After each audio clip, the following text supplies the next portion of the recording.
आज हम पढ़ेंगे फ्यूचर परफेक्ट कंटीन्यूअस टेंस का। अगर आपने फ्यूचर टेंस का future indefinite tense, future continuous tense, future perfect tense अगर आपने नहीं देखा है तो आप मेरे वायरल एजुकेटर चैनल में आप जाकर वहाँ पे वीडियो सेक्शन में आप जाकर वहाँ पे आप देख सकते हैं। ठीक है, कौन कौन सा future indefinite tense, future continuous tense और फ्यूचर परफेक्ट टेंस। ठीक है, आप उसको जाइए और वायरल एजुकेटर चैनल में उसको उन वीडियोस को, उन क्लासेस को एक्सेस कीजिए। ठीक है, तो आज की क्लास क्या रहेगी? आज की क्लास रहेगी फ्यूचर परफेक्ट कंटीन्यूअस टेंस की। आज की क्लास क्या रहेगी? फ्यूचर परफेक्ट कंटीन्यूअस टेंस की, जिसको क्या बोलते हैं? पूर्ण निरंतर भविष्यकाल। क्या बोलते हैं इसको हिंदी में? पूर्ण निरंतर भविष्यकाल। ठीक है, चलिए आगे बढ़ते हैं। तो फ्यूचर परफेक्ट कंटीन्यूअस टेंस की पहचान क्या होती है? पहचान देख लेते हैं हम। इसमें क्या होता है? रहा होगा, रही होगी, रहा हूँगा और रहे होंगे। ये अगर वाक्य के लास्ट में या सेंटेंस के लास्ट में अगर ये शब्द आते हैं, रहा होगा, रही होगी, रहा हूँगा, रहे होंगे, तो हम क्या मान लेते हैं? फ्यूचर परफेक्ट कंटीन्यूअस टेंस का ये सेंटेंस हम मान लेते हैं। क्या मान लेते हैं? फ्यूचर परफेक्ट कंटीन्यूअस टेंस का हम सेंटेंस मान लेते हैं। ये कैसा है? कंटीन्यूअस है। रहा होगा, रही होगी, रहा हूँगा, रहे होंगे। ठीक है, तो कैसा है फ्यूचर में? तो फ्यूचर परफेक्ट कंटीन्यूअस टेंस में रहा होगा, रही होगी, रहा हूँगा, रहे होंगे। इसमें क्या रहता है? इसमें टाइमिंग आ जाता है। इसमें क्या लग जाता है? टाइम। क्या आ जाता है? टाइम। सिंस और फॉर के साथ क्या लग जाता है? टाइम लग जाता है। ठीक है, सिंस फॉर के साथ क्या लग जाता है? टाइम का होता है। ठीक है, इसमें सिंस और फॉर और टाइम। ठीक है, चलो इसका स्ट्रक्चर देख लेते हैं। इसमें कौन कौन से सेंटेंस हम बना सकते हैं, जैसे affirmative sentence, negative sentence, interrogative sentence और निगेटिव इंट्रोगेटिव सेंटेंस। ठीक है, तो इसमें क्या यूज़ करते हैं? Auxiliary verb. एक्सेलरी वर्ब हम यूज़ करते हैं, विल और शैल तो यूज़ करेंगे क्योंकि हम फ्यूचर का बना रहे हैं। तो फ्यूचर परफेक्ट कंटीन्यूअस टेंस में हम एक्सेलरी वर्ब क्या यूज़ करते हैं? एक्सेलरी वर्ब यूज़ करते हैं विल और शैल। क्या यूज़ करते हैं? विल और शैल। और उसके साथ क्या यूज़ करते हैं? हैव और बीन। क्या यूज़ करते हैं? हैव और बीन। तो इसमें क्या यूज़ करते हैं? विल और शैल तो यूज़ करेंगे ही। ठीक है, उसके साथ क्या यूज़ करेंगे? हैव और बीन यूज़ करेंगे। क्या यूज़ करेंगे? हैव बीन यूज़ करेंगे। विल शैल तो यूज़ करेंगे auxiliary verb. Future perfect continuous tense में विल और शैल तो हम यूज़ करेंगे ही क्योंकि फ्यूचर का बना रहे हैं। और फ्यूचर परफेक्ट कंटीन्यूअस टेंस तो इसमें क्या लग जाएगा? हैव बीन लग जाएगा। हैव बीन इसमें जुड़ जाएगा। क्या जुड़ जाएगा? हैव बीन जुड़ जाएगा। ठीक है, ऐसे ही क्या होगा? विल और शैल के बाद क्या लगता है? नॉट लगेगा। विल और शैल के बाद क्या लगेगा? नॉट लगेगा। तो अफर्मेटिव को देख लेते हैं पहले। अफर्मेटिव यानी साधारण वाक्य में तो पहले सब्जेक्ट होगा, फिर विल और शैल होगा, फिर हैव बीन क्या यूज़ होगा? हैव बीन यूज़ होगा। सब में हैव बीन यूज़ होगा। शैल और विल यूज़ होगा ही, इसमें हैव बीन जुड़ेगा और वर्ब का फर्स्ट फॉर्म आईएनजी लगेगा। इसमें क्या लगेगा? वर्ब का फर्स्ट फॉर्म और आईएनजी लगेगा। क्यों लगेगा? क्योंकि कंटीन्यूअस टेंस लिखा हुआ है इसमें। ठीक है, जब हम फ्यूचर परफेक्ट कंटीन्यूअस टेंस का बनाते हैं तो उसमें वर्ब का हमेशा फर्स्ट फॉर्म और आईएनजी लगाते हैं। फिर ऑब्जेक्ट होता है। ऑब्जेक्ट के बाद क्या होता है? सिंस और फॉर। क्या होता है? सिंस और फॉर होता है। क्या होता है? सिंस और फॉर। ठीक है, इसमें देखते बताते हैं आपको क्या होता है। सिंस और फॉर, सिंस और फॉर होता है और प्लस टाइम होता है। क्या होता है? प्लस टाइम होता है। ठीक है, तो इसमें क्या होता है कि अफर्मेटिव में सब्जेक्ट होगा, फिर विल और शैल होगा, फिर हैव बीन होगा, फिर वर्ब का फर्स्ट फॉर्म आईएनजी होगा, फिर ऑब्जेक्ट होगा। ठीक है, और निगेटिव में कैसे होगा? निगेटिव में जैसे मैंने आपको बताया कि शैल और विल के बाद नॉट लगेगा, या फिर शैल हैव और विल हैव के बीच में नॉट लगेगा। शैल हैव और विल हैव के बीच में क्या लगेगा? नॉट लगेगा। और बीन तो लगेगा ही। ठीक है ना, तो क्या होगा? शैल विल क्या होगा इसमें? निगेटिव में पहले सब्जेक्ट होगा, फिर शैल और विल होगा, विल या शैल, और फिर क्या होगा? नॉट। विल और शैल के बाद क्या लगेगा? नॉट। फिर हैव बीन यूज़ होगा। क्या यूज़ होगा? हैव बीन यूज़ होगा। फिर इसके बाद वर्ब का फर्स्ट फॉर्म आईएनजी लगेगा ही, फिर ऑब्जेक्ट, फिर क्या लगेगा? सिंस फॉर, सिंस या फॉर, क्या लगेगा? सिंस या फॉर, सिंस या फॉर, और फिर प्लस टाइम लगेगा। ठीक है, तो इसमें क्या होता है? टाइम मेंशन होता है। और क्या होता है? सेंटेंस या वाक्य के अंत में रहा होगा, रही होगी, रहा हूँगा, रहे होंगे, इस प्रकार के सेंटेंस आते हैं। ठीक है, इस प्रकार के सेंटेंस जो लास्ट में वर्ड आते हैं, जैसे रहा होगा, रही होगी, रहा हूँगा, रहे होंगे।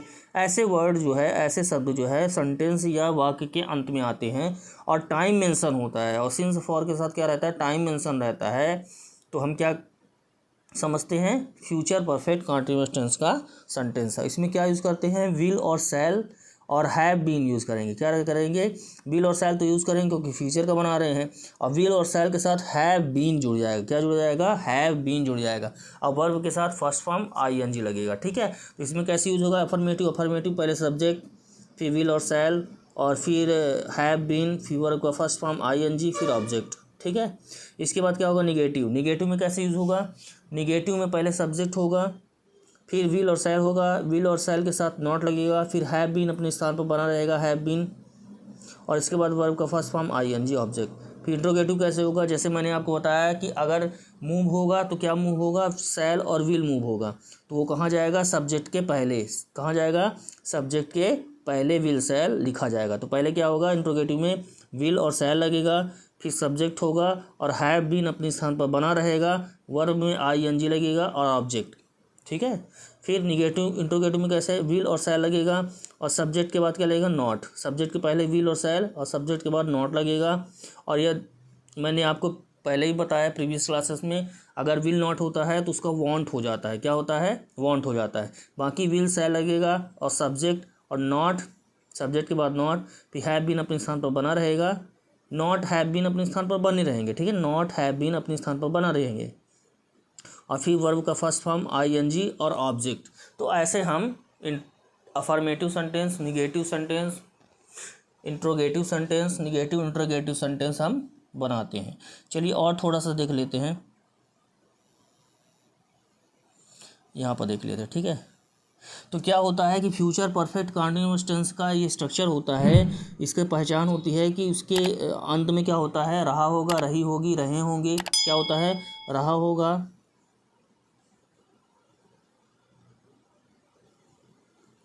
रहा होगा, रही होगी, रहे होंगे, ता रहा होगा, ती रहे होंगे, ते रहे होंगे, और समय अवधि दी होती है। सिंस फॉर के साथ क्या दी होती है, सिंस और फॉर के साथ, सिंस और फॉर के साथ टाइम दिया होता है। क्या होता है, सिंस फॉर के साथ क्या होता है, टाइमिंग होता है। क्या होता है, टाइमिंग होता है। ठीक है, क्या होता है, टाइमिंग होता है। तो पहले अफर्मेटिव सेंटेंस जब हम बनाएंगे तो कैसे बनाएंगे, पहले सब्जेक्ट होगा, फिर विल और शैल होगा, फिर हैव बीन होगा। क्या होगा, विल और शैल होगा और फिर हैव बीन होगा, फिर मेन वर्ब होगा, फिर उसके साथ ING लगेगा, फिर ऑब्जेक्ट, फिर सिंस फॉर, फिर टाइम। ठीक है, नेगेटिव भी कैसे यूज़ करेंगे, पहले सब्जेक्ट होगा, फिर शैल विल होगा, फिर नॉट लगेगा, शैल विल के बाद नॉट लगेगा, फिर हैव बीन अपने स्थान पर बना रहेगा, नॉट हैव बीन अपने स्थान पर बने रहेंगे, और मेन वर्ब में ING लगेगा और ऑब्जेक्ट, सिंस फॉर टाइम रहेगा ही। इंट्रोगेटिव में कैसे यूज़ करेंगे, इंट्रोगेटिव में सब्जेक्ट के पहले शैल और विल लगेगा। सब्जेक्ट के पहले क्या करेंगे, सब्जेक्ट के पहले ठीक है, सब्जेक्ट के पहले शैल और विल लगेगा, सब्जेक्ट होगा, शैल विल सब्जेक्ट, फिर हैव बीन, और फिर मेन वर्ब में ING, और फिर ऑब्जेक्ट, फिर सिंस फॉर टाइम लास्ट में होगा। फिर इंट्रोगेटिव निगेटिव में कैसे होगा, पहले शैल विल होगा, फिर सब्जेक्ट होगा, फिर क्या होगा, नॉट होगा। क्या होगा, नॉट होगा, फिर हैव बीन होगा, अपने स्थान पर बना रहेगा, फिर वर्ब में ING, फिर ऑब्जेक्ट, फिर सिंस फॉर, फिर टाइम लगेगा। तो इस प्रकार से स्ट्रक्चर ये फॉलो करेगा। तो अफर्मेटिव सेंटेंस में शैल विल तो लगेगा ही, शैल विल हैव बीन होगा। फिर क्या लगेगा, निगेटिव सेंटेंस में शैल विल के बाद नॉट लगेगा और हैव बीन लगेगा। और फिर क्या लगेगा, इंट्रोगेटिव सेंटेंस में सब्जेक्ट के पहले शैल विल होगा और हैव बीन होगा। ठीक है, हैव बीन होगा ही सब्जेक्ट के बाद। ठीक है, और सब्जेक्ट के पहले विल और शैल लगेगा। और इसमें क्या होगा कि सब्जेक्ट के पहले शैल विल लगेगा और नॉट लगेगा। ठीक है, सब्जेक्ट के बाद नॉट लगेगा। और जब WH वाले बनाएंगे तो WH वाले जो वर्ड होंगे वो सबसे पहले आएंगे, और इंट्रोगेटिव सेंटेंस वाला जो है वो स्ट्रक्चर फॉलो करने लगेगा जैसे इसमें दिया गया है। ठीक है, समझ में आ रहा है ना। हाँ, तो WH वाले आएंगे वर्ड और उसके बाद इंट्रोगेटिव वाले फॉलो करने लगेगा। तो जैसे यहाँ पे थोड़ा सा समझ लेते हैं हम। तो यहाँ पे जैसे हमने समझा कि फ्यूचर परफेक्ट कंटीन्यूअस टेंस में क्या होगा कि किसी भी सेंटेंस या वाक्य के अंत में रहा होगा, रही होगी, रहे होंगे, ता रहा होगा, ती रहे होंगे, ते रहे होंगे, और समयावधि दी गई हो, सिंस और फॉर के साथ समयावधि दी गई हो, जैसे 4 साल से, 5 साल से, वो भी फ्यूचर में, ठीक है ना। तो फ्यूचर परफेक्ट कंटीन्यूअस टेंस में रहा होगा, रही होगी, रहे होंगे, ऐसे वर्ड या रहा होगा, ऐसे वर्ड, ऐसे शब्द अगर सेंटेंस या वाक्य के अंत में आते हैं तो हम समझ लेते हैं फ्यूचर परफेक्ट कंटीन्यूअस टेंस का सेंटेंस है। और इसमें क्या दी हुई होती है, इसमें समयावधि दी हुई होती है, इसमें सिंस और फॉर लगता है। क्या लगता है? सिंस और फॉर लगता है। और क्या लगता है? सैल विल तो लगेगा, विल सैल तो लगेगा ही, उसके साथ हैव बीन जुड़ता है, और मेन वर्ब के साथ आईएनजी लगता है, ठीक है। और सिंस फॉर फिर टाइम का यूज करते हैं। चलिए थोड़ा सा और समझ लेते हैं इसमें। तो हम डिस्कस कर रहे हैं फ्यूचर परफेक्ट कंटीन्यूअस टेंस के बारे में। किसके बारे में? फ्यूचर परफेक्ट कंटीन्यूअस टेंस के बारे में हम यहाँ पे डिस्कस कर रहे हैं, ठीक है। तो इसमें क्या होता है कि अगर हम सिंपल बनाते हैं तो क्या होता है, सब्जेक्ट होता है पहले, फिर क्या होता है, सब्जेक्ट के बाद विल और सैल तो लगेगा ही, ठीक है, जैसे मैंने आपको बताया विल और सैल, ठीक है, विल और सैल लगेगा ही। तो सब्जेक्ट के बाद विल और सैल तो लगेगा ही, फिर उसके बाद क्या लगेगा, हैव बीन। क्या लगेगा? Have been. क्या लगेगा? हैव बीन अपने स्थान पर बना रहेगा, ठीक है। जब हम अफर्मेटिव सेंटेंस बनाएंगे, कैसा सेंटेंस बनाएंगे? अफर्मेटिव सेंटेंस बनाएंगे तो पहले सब्जेक्ट होगा, फिर विल और सैल, विल और सैल का प्रयोग करेंगे ही, विल और सैल लगेगा, फिर विल और सैल के बाद क्या लगेगा, हैव बीन लगेगा। क्या लगेगा? Have been. और जब हम निगेटिव सेंटेंस बनाएंगे, कोई भी निगेटिव सेंटेंस बनाएंगे तो क्या होगा, पहले सब्जेक्ट होगा, ठीक है, सब्जेक्ट के बाद क्या रहेगा, विल और सैल लगेगा, ठीक है, क्या लगेगा, विल और सैल। और विल और सैल के बाद क्या लगेगा, नॉट लगेगा। क्या लगेगा?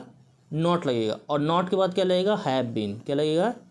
हैव बीन, ठीक है, क्योंकि विल और सैल और हैव बीन यूज होगा, ठीक है, और विल और सैल के बाद ही नॉट लगेगा, ठीक है। इसमें क्या होगा, अफर्मेटिव सेंटेंस में पहले सब्जेक्ट, फिर विल और सैल, फिर हैव बीन, ठीक है। और निगेटिव सेंटेंस में पहले सब्जेक्ट, फिर विल और सैल, और विल और सैल के बाद नॉट लगेगा, उसके बाद हैव बीन लगेगा, ठीक है। चलिए और देख लेते हैं।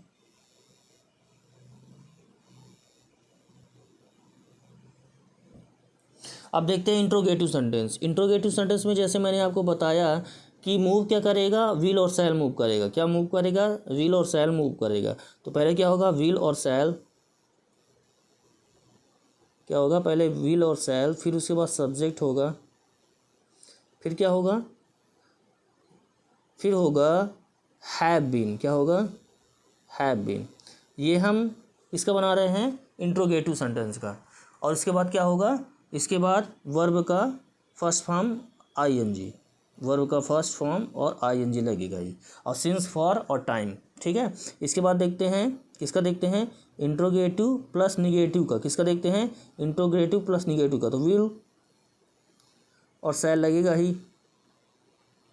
फिर प्लस, फिर सब्जेक्ट होगा, फिर क्या होगा, नॉट लगेगा। नॉट और हैव बीन अपने स्थान पर बने रहेंगे, ठीक है। तो क्या लगेगा, नॉट लगेगा। नॉट के बाद लगेगा हैव बीन, फिर वर्ब का फर्स्ट फॉर्म आईएनजी, और उसके बाद सिंस फॉर, और उसके बाद टाइम, ठीक है।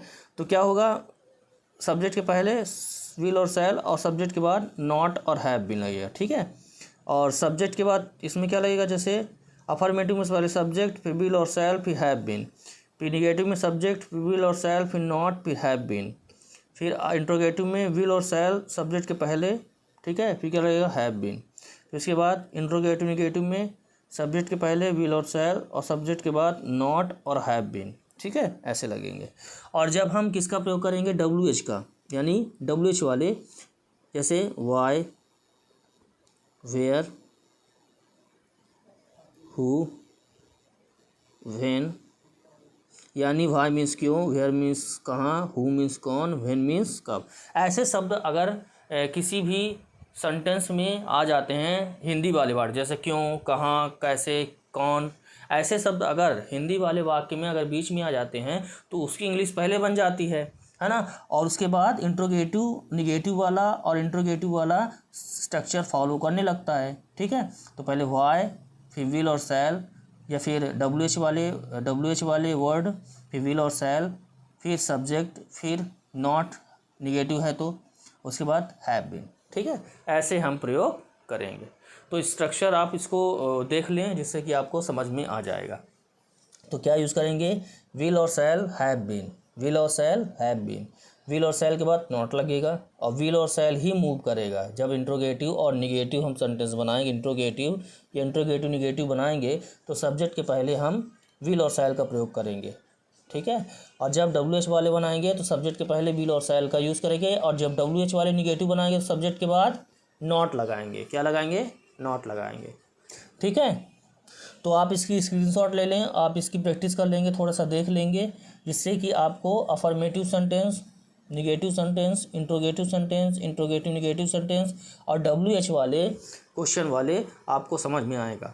ठीक है, तो आप अगर प्रीवियस क्लासेस आपने मेरे नहीं देखे हैं, फ्यूचर इंडेफिनिट टेंस के, फ्यूचर कंटीन्यूअस टेंस के, फ्यूचर परफेक्ट टेंस के, तो आप मेरे वीडियो सेक्शन में आप जाएं और वायरल एजुकेटर की वीडियो सेक्शन में जाकर उन वीडियोस को ज़रूर देखें, जिससे कि आपको बहुत अच्छी तरीके से आगे समझ में आएगा। चलिए नेक्स्ट चलते हैं।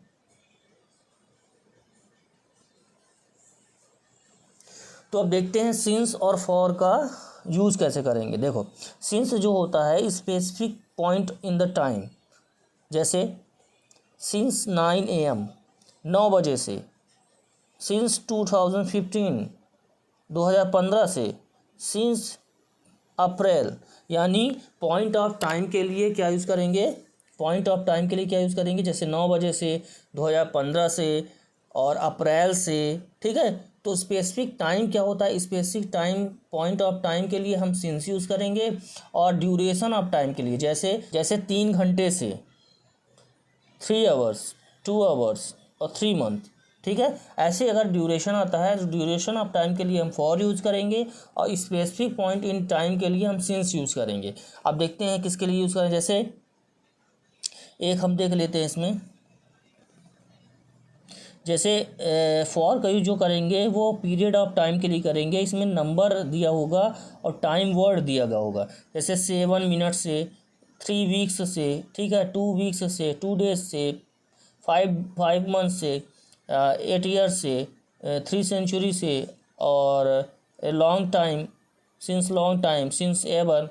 ठीक है, तो हम क्या यूज़ करेंगे, फॉर यूज़ करेंगे। और सिंस का यूज़ कब करेंगे, सिंस का यूज़ हम करेंगे स्टार्टिंग पॉइंट टाइम के लिए, और टाइम और डेट, जब टाइम और डेट दी हो, जैसे 1994 से, ठीक है, 1900 से, और जब से मैं स्कूल छोड़ा, आई लेफ्ट स्कूल, और बिगिनिंग ऑफ द टाइम, और 8 o'clock 8 बजे से, ठीक है, 1 जून, मंडे, दिसंबर। ऐसे अगर किसी भी टाइम या डे का नाम आता है तो हम किसका यूज़ करेंगे, सिंस का यूज़ करेंगे। जैसे देखो, जैसे फॉर 10 मिनट्स, जैसे इसमें बताया कि फॉर के साथ नंबर और टाइम वर्ड्स आएगा, जैसे 10 minutes, 8 hours, 5 days, 6 month, 3 days और 2 सेंचुरी।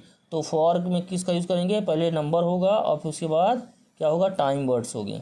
तो for 10 minutes, for 8 hours, for 5 days, for 6 month, for 3 years, for 2 century. तो हम किसका यूज़ करेंगे, फॉर का प्रयोग करेंगे। और सिंस का प्रयोग कब करेंगे, जब पॉइंट ऑफ टाइम के लिए होगा, यानी स्पेसिफिक पॉइंट ऑफ, यानी 8 बजे से, सोमवार से, फरवरी से, यानी कि नाम आ जाता है, अ टाइम। ठीक है, तो जैसे अ टाइम, जैसे 8 o'clock, और मंडे से, ठीक है ना, सिंस मंडे, और सिंस फरवरी, और सिंस 1982। ठीक है, तो किसी का नाम या टाइम और डेट नेम आ जाता है तो हम किसका यूज़ करते हैं, सिंस का। सिंस आई लेफ्ट स्कूल, ठीक है, तब से। तो पॉइंट ऑफ टाइम के लिए, स्पेसिफिक पॉइंट ऑफ टाइम के लिए हम किसका यूज़ करेंगे, सिंस का। और स्पेसिफिक और ड्यूरेशन ऑफ टाइम के लिए हम किसका यूज़ करेंगे, फॉर का यूज करेंगे। चलिए देखते हैं नेक्स्ट। तो जैसे मैंने आपसे डिस्कस किया